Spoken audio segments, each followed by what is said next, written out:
Maris Racal, inamin ang tunay na status nila ni Anthony Jennings matapos ang cheating controversy. Unti-unti nang nakakabangon si Maris Racal mula sa kinaharap niyang kontrobersya, matapos siyang mad-awit sa isyu ng cheating scandal ng ka-love team niyang si Anthony Jennings noong 2024.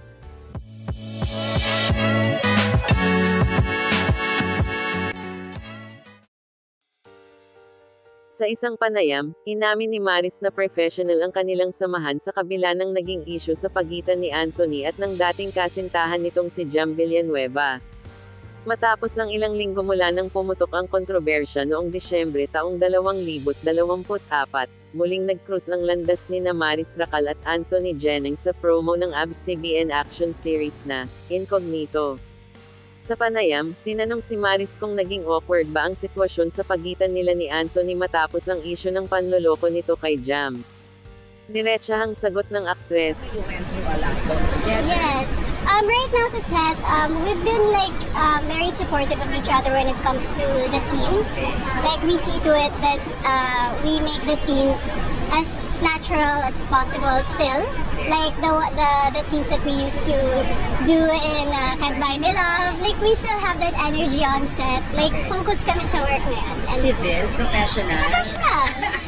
Ipinunto rin ni Maris na sinisikap nilang ibigay ang kanilang best performance sa kanilang proyekto at hindi na nila dinadala ang personal nilang pinagdaraanan sa trabaho.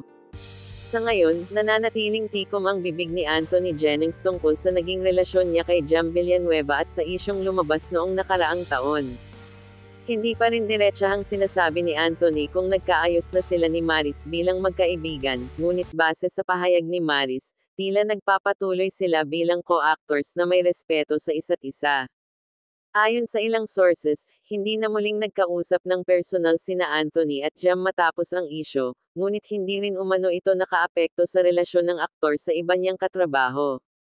Sa kabila ng lahat ng kontrobersya, malinaw na mas pinili ni Maris Racal na ituon ang kanyang atensyon sa trabaho kaysa sa personal na isyu.